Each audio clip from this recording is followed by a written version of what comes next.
Mushfiq and then Iftikhar.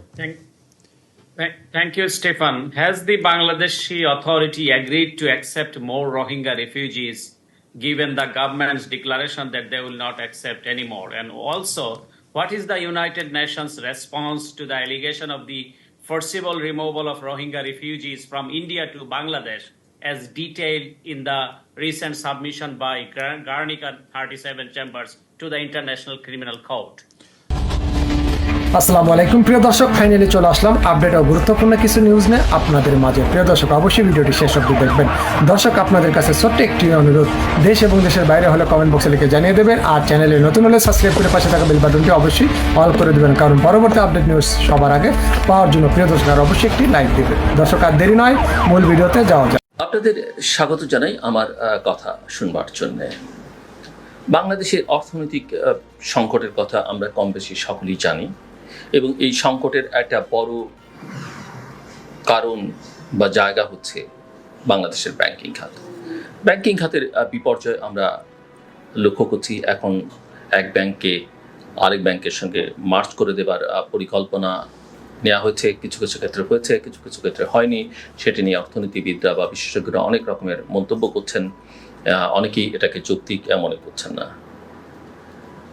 আলোচনাটা আজকের আমি শুরু করতে চাই দেশের ব্যাংকিং খাতের তীব্র তারল্য সংকট নিয়ে, এবং এই সংকট যে আছে সেটা আমরা সবাই জানি, এবং এই সংকটের ফলে চাহিদা অনুযায়ী সরকারি ও বেসরকারি খাতের উদ্যোক্তাদের ঋণের যোগান দিতে পারছে না বাংলাদেশের ব্যাংকগুলো।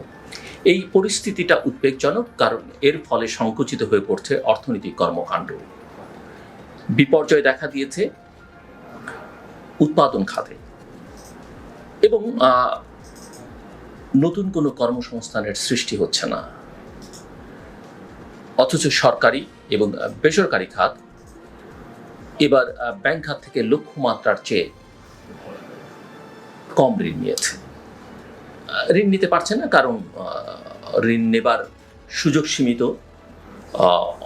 বেসরকারি বিনিয়োগকারীরা খুব একটা উৎসাহ পাচ্ছেন না, বিনিয়োগ করতে সাহস পাচ্ছেন না, এবং অর্থনীতিবিদরা বলছেন যে ব্যাংক খাত দুর্বল হয়ে পড়ায় অর্থনীতিতে চাহিদা অনুযায়ী ডলার এবং টাকার যোগান দেয়া যাচ্ছে না। এখন প্রশ্ন হচ্ছে, কারণ কি?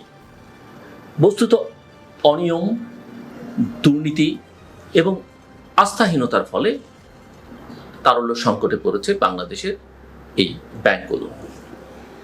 নানা সূত্র থেকে আমরা জেনেছি যে ব্যাংকগুলোর আমানতের প্রবৃদ্ধি তুলনামূলকভাবে ধীর গতির। আবার অনেক ব্যাংক ডলার কিনতে প্রচুর টাকা খরচ করেছে। ডলারের সংকটের কথা আমরা জানি, বহুদিন ধরেই জানি, বাজারটা অস্থির। বাংলাদেশের কেন্দ্রীয় ব্যাংক, বাংলাদেশ ব্যাংকের প্রতিবেদন থেকে দেখা যাচ্ছে যে চলতি অর্থ বছরের জুলাই মার্চে ব্যাংকগুলোর আমানত প্রবাহ বেড়েছে 9.98%। একই সময়তে জুলাই থেকে মার্চ এই সময় ঋণ প্রবাহ বেড়েছে 11.14%। অর্থাৎ ব্যাংকগুলো গড়ে আমানতের চেয়ে, তার যে আমানত আছে তার চেয়ে বেশি ঋণ বিতরণ করেছে, এবং ঋণ বিতরণ কাদেরকে করছে, এবং ঋণ খেলাপির কালচার যে তৈরি হয়েছে বাংলাদেশে সেটা আমরা জানি, এবং তারাই সুযোগ সুবিধা পায়। অথচ নিয়ম অনুযায়ী ব্যাংকগুলো আমানতের পুরোটা ঋণ হিসেবে কিন্তু বিতরণ করতে পারে না। তার আমানত নেই, সে কীভাবে ঋণ বিতরণ করে? এই প্রশ্নটা তো তোলাই যায়। অর্থাৎ এক্ষেত্রে একটি অনিয়ম হয়েছে, এক্ষেত্রে নিশ্চয়ই দুর্নীতি হয়েছে, এক্ষেত্রে প্রভাব বিস্তার করার চেষ্টা হচ্ছে, এবং এছাড়া খেলাপি ঋণ এবং কুরুচিপূর্ণ সম্পদের পরিমাণ বৃদ্ধি পাওয়ায় ব্যাংকগুলোর মুনাফার একটা বড় অংশ কিন্তু আটকে আছে। ওই যে ঋণ নিয়ে ঋণ ফেরত না দেবার প্রবণতা, সুদের টাকা ফেরত না দেবার প্রবণতা। সো ডলার সংকটের কারণে ব্যাংকগুলো বৈদেশিক বাণিজ্য করতে পারছে না, সেটাও কিন্তু আমরা সবাই কম বেশি জানি। ফলে এই খাতে আয় কিন্তু আর হচ্ছে না।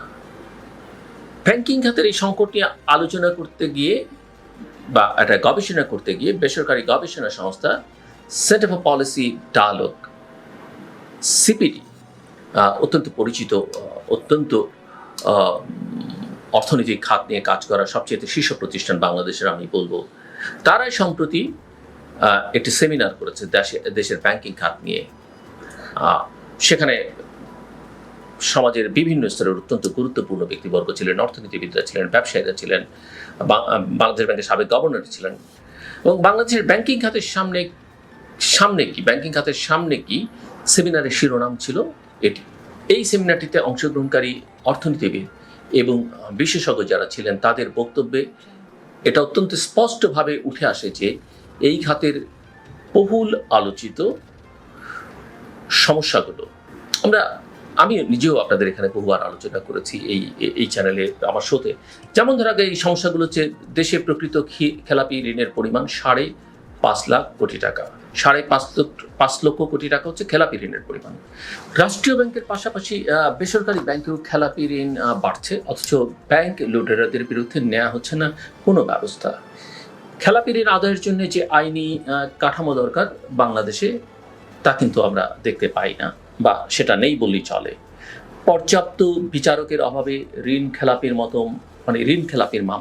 ঋণের মামলাগুলো সহজে নিষ্পত্তি করা যাচ্ছে না আদালতে। ব্যাংকে টাকা জমা রেখে আমানতকারীরা ক্ষতিগ্রস্ত হচ্ছেন। বলাই হচ্ছে যে এখন ব্যাংকে টাকা রাখা একটা ঝুঁকিপূর্ণ ব্যাপার। ব্যাংক খাতে সুশাসন, জবাবদিহিতা, স্বচ্ছতা নেই বললেই চলে। এটা এখন একেবারে দিবালোকের মতো স্পষ্ট। বাংলাদেশ ব্যাংক, যেটা কেন্দ্রীয় ব্যাংকের সিদ্ধান্তহীনতা,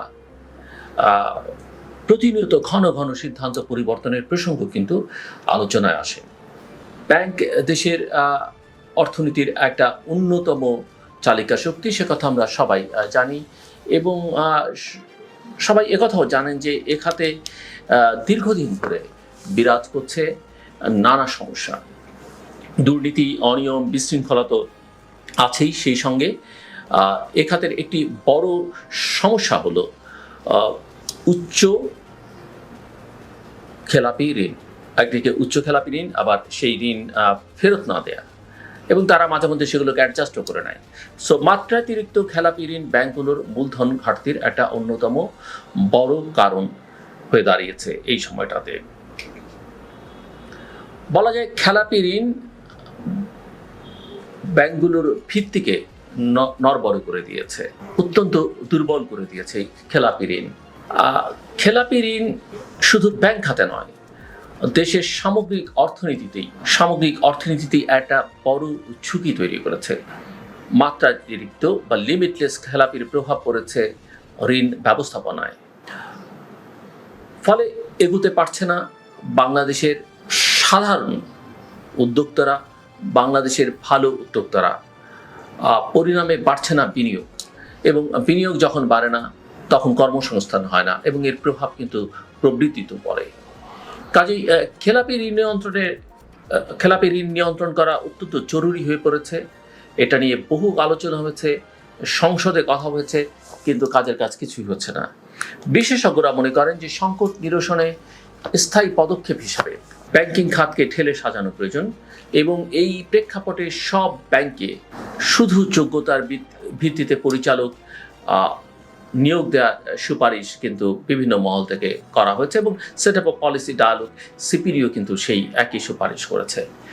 পাশাপাশি নিয়ম মেনে সীমার মধ্যে, একটা লিমিটের মধ্যে ঋণ বিতরণ করবার সুপারিশ করেছে ওই সংস্থাটি, অর্থাৎ সেন্টার ফর পলিসি ডায়ালগ বা সিপিডি।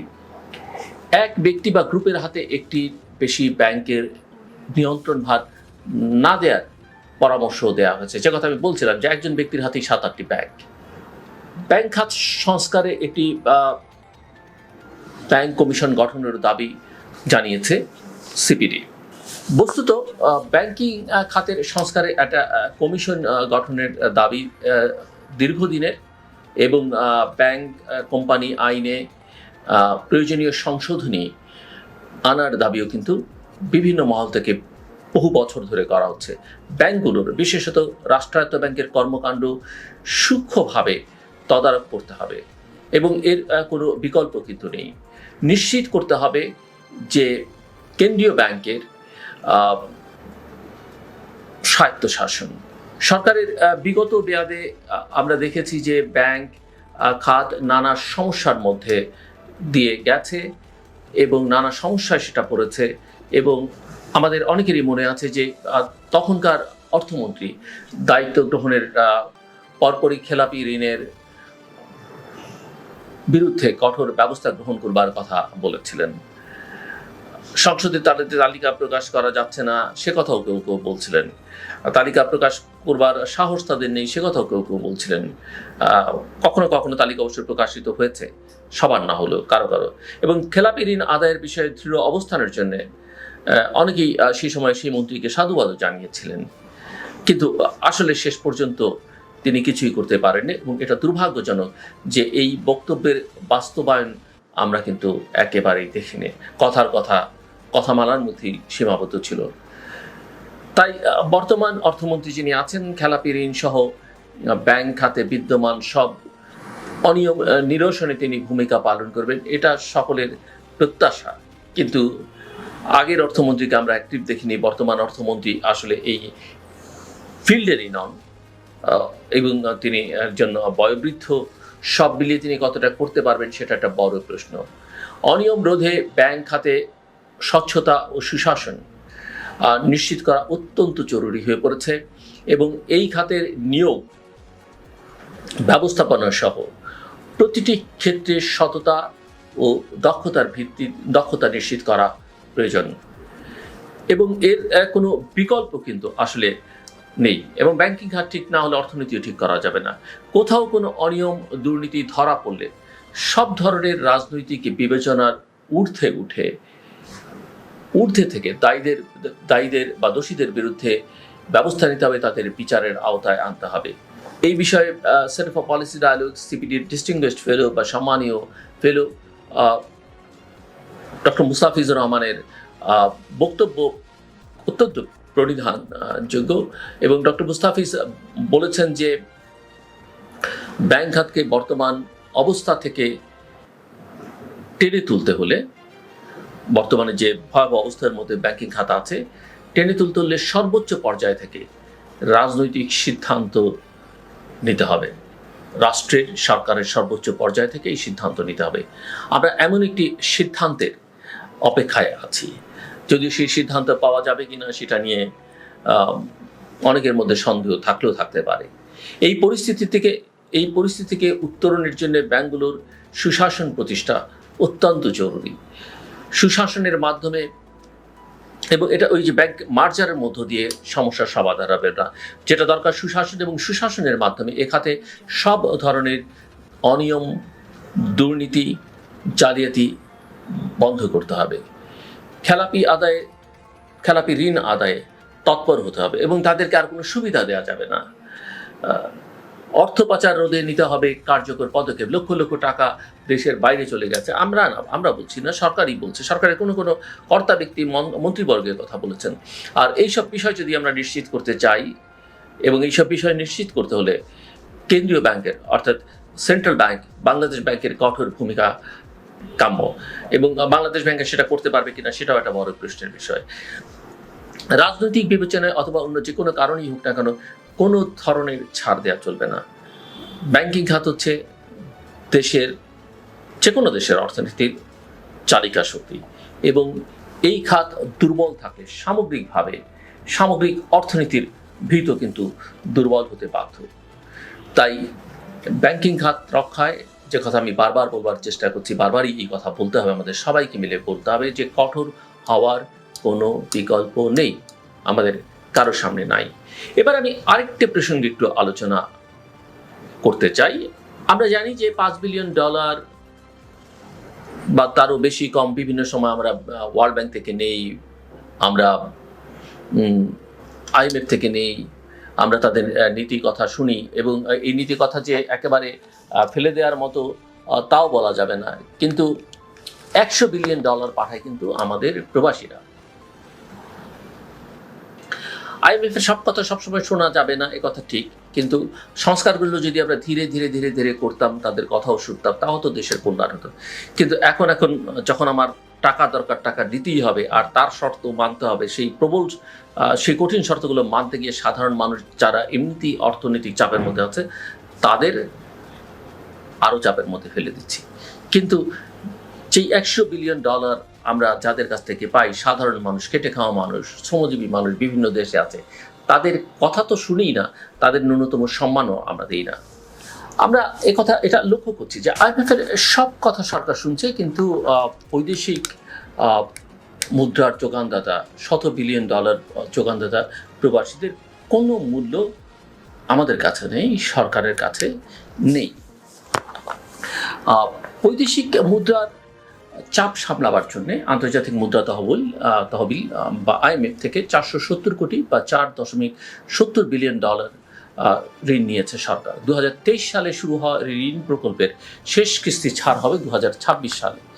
7 কিস্তিতে ছাড় হওয়া ঋণ পেতে বহুজাতিক সংস্থাটির 1 ডজনেরও বেশি শর্ত মেনে নেওয়া হয়েছে।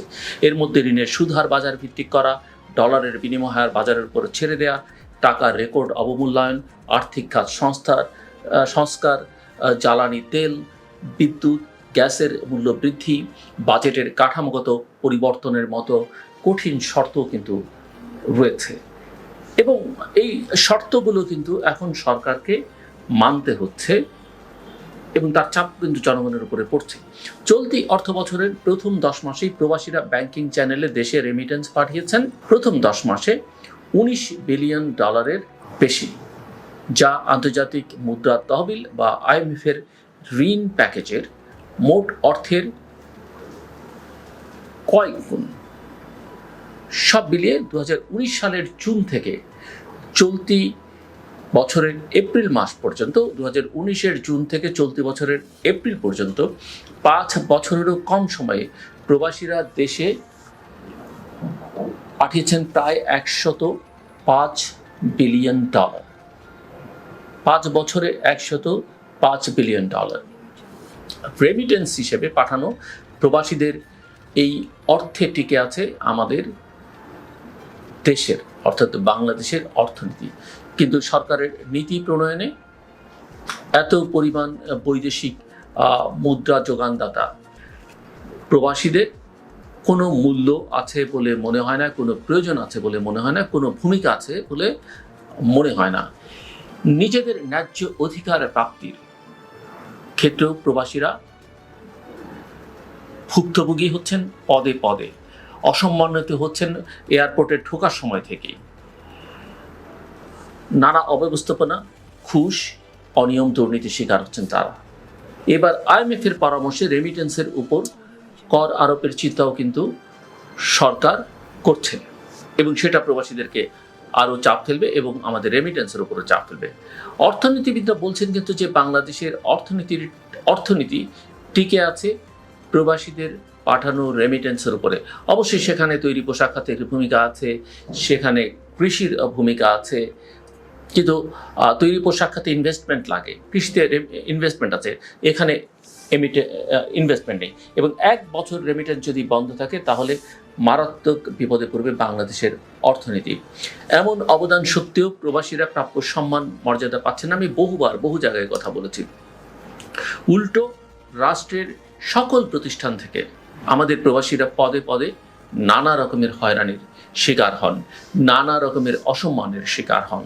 এই দেশের মানুষও তারা ভিনদেশীর আচরণ পান। দেশের বাইরে থাকার কারণে প্রবাসীরা ভোটাধিকার থেকেও বঞ্চিত, অথচ বাংলাদেশের অর্থনীতিতে তারা ভূমিকা রাখছে। 1 বছর রেমিটেন্স আসা বন্ধ থাকলে, যেটা আমি বলছিলাম, অর্থনীতিবিদরা বলেন যে বাংলাদেশের পুরো অর্থনীতি ধসে পড়বে। এবং এটা আমার কথা না, এটা মনে করেন বাংলাদেশের বিখ্যাত অর্থনীতিবিদরা। তাদের মধ্যে উল্লেখযোগ্য একজন সিনিয়র অর্থনীতিবিদ ডক্টর ওয়াহিদুদ্দিন মাহমুদও এই একই কথা মনে করেন। এবং যে কোনো আয়ের জন্য, যে কথা আমি একটু আগে বলছিলাম, বিনিয়োগ করতে হয়, কিন্তু এটি একমাত্র খাত, অর্থাৎ রেমিটেন্সই হলো একমাত্র আয় যার জন্যে দেশের কোনো বিনিয়োগ নেই, একেবারেই নেই।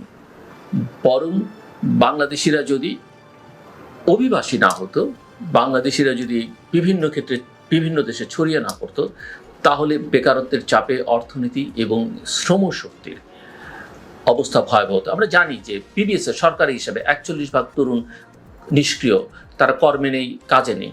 সো ভারত ছাড়া বাংলাদেশই একমাত্র দেশ যে দেশের মানুষ পৃথিবীর সব প্রান্তে পাওয়া যাবে, হয়তো খুব অর্ডিনারি কাজ করছে, সাধারণ কাজ করছে, কিন্তু আপনি তাদেরকে পাবেন।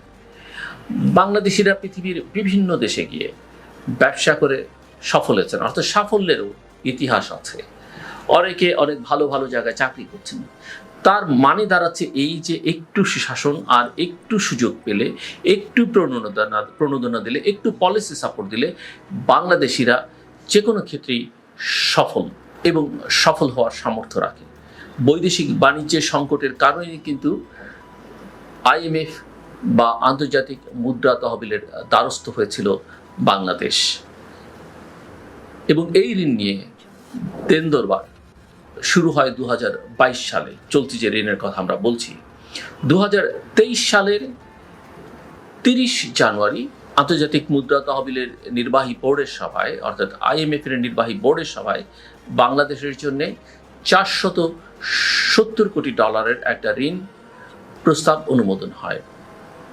7 কিস্তিতে 42 মাসে এ ঋণ পাবে বাংলাদেশ। ঋণের গড় সুদের হার হচ্ছে 2.2%। 2026 সাল পর্যন্ত এই ঋণ কর্মসূচি চলাকালীন, অর্থাৎ আইএমএফ এর এই ঋণ কর্মসূচি চলাকালীন বাংলাদেশকে বিভিন্ন ধরনের শর্ত, পরিপালন ও সংস্কার কার্যক্রম বাস্তবায়ন করতে হবে। আমি সংস্কার কার্যক্রমের বিরুদ্ধে নেই, আমি মনে করি সংস্কারগুলো হওয়া দরকার ছিল, কিন্তু কোন সময় কিভাবে হচ্ছে সেটা একটা বড় প্রশ্ন। গত বছরের ফেব্রুয়ারিতে আন্তর্জাতিক মুদ্রা তহবিলের কাছে বা আইএমএফ এর কাছ থেকে ঋণের প্রথম কিস্তি $47 কোটি 60 লাখ এবং গত বছরের ডিসেম্বর মাসে, অর্থাৎ 2023 সালের ডিসেম্বর মাসে দ্বিতীয় কিস্তির $68 কোটি 98 লক্ষ, $68 কোটি 98 লক্ষ পেয়েছে বাংলাদেশ। তৃতীয় কিস্তির $115 কোটি 20 লাখ আইএমএফ এর পরিষদে অনুমোদনের অপেক্ষায় আছে, আন্তর্জাতিক মুদ্রা তহবিলের পরিষদের অনুমোদনের অপেক্ষা আছে। আন্তর্জাতিক মুদ্রা তহবিল বা আইএমএফ এর কাছ থেকে $5 বিলিয়ন কম ঋণ পেতে ডজনের বেশি শর্ত মেনে নিয়েছে বাংলাদেশ সরকার। অনেকটা বাধ্য হয়ে মেনে নিয়েছে, অর্থনীতির অবস্থা এতটা করুণ আমরা বুঝতেই পারি। এর মধ্যে ব্যাংক ঋণের সুদ হার বাজারের উপর ছেড়ে দেওয়ার মতো কঠোর, অত্যন্ত কঠিন একটি পদক্ষেপও কিন্তু রয়েছে। সর্বোচ্চ 9% থেকে, আমরা ব্যাংক ঋণের সুদ হার নিয়ে প্রচুর কথা বলেছি, সর্বোচ্চ 9% থেকে ঋণের সুদ হার এখন 15% পর্যন্ত উঠেছে। ব্যাংক ভেদে এটার তারতম্য হচ্ছে এবং সেভাবেই নীতিটা করা হচ্ছে। আর ডলারের বিনিময়ে হার বাজারের উপর ছেড়ে দেওয়ার অংশ হিসেবে ক্রলিং পেগ নীতির বাস্তবায়ন করা হয়েছে। এবং এই যে বাংলাদেশ ব্যাংক এই নীতির বাস্তবায়ন ঘটিয়েছে, এতে গত 8 মে মাত্র একদিনের ব্যবধানে টাকার 6.36% অবমূল্যায়ন হয়। প্রতিটা ডলারের বিনিময় হার 110 টাকা থেকে বেড়ে 117 টাকা একদিনেই ছাড়ায়। সরকারকে বিদ্যুৎ এবং জ্বালানি খাতে ভর্তুকি বন্ধের শর্তও কিন্তু দিয়েছে আন্তর্জাতিক মুদ্রা তহবিল বা আইএমএফ। এবং এই শর্ত বাস্তবায়ন করতে সরকারের পক্ষ থেকে নানা রকমের পদক্ষেপ নেওয়া শুরু হয়েছে, আমরা দেখেছি। এবং তার মধ্যে আছে যে প্রতিটা বছর 4 বার বিদ্যুতের দাম বাড়ানোর ঘোষণা দেওয়া হয়েছে। আপনারা জানেন যে এনার্জি রেগুলেটরি কমিশনে একবার গণশুনানির বিধান করা হয়েছিল, সেই বিধানও এখন তুলে দেওয়া হয়েছে। এবং আইএমএফ এর পক্ষ থেকে রেমিটেন্স, ইএমএফ সরকারি সিকিউরিটিজ, মিউচুয়াল ফান্ডের ইউনিট, পাবলিকলি লিস্টেড সিকিউরিটিজ, সঞ্চয়পত্র সহ বিভিন্ন ধরনের বিনিয়োগের ক্ষেত্রে কর অব্যাহতি এবং সেই সঙ্গে বাতিল বা কমিয়ে, একদিকে কর অব্যাহতি সেটা বাতিল বা কমিয়ে আনার কথাও কিন্তু বলা হয়েছে। এবং বলা হয়েছে বলে জাতীয় রাজস্ব বোর্ড এনবিআর সূত্র কোনো কোনো সংবাদ মাধ্যমকে জানিয়েছে। $5 বিলিয়ন কম ঋণ প্রাপ্তির বিপরীতে আমি যে কথা বলছিলাম যে আমাদের IMF-এর সব শর্ত মেনে নিয়েছে বাংলাদেশ সরকার।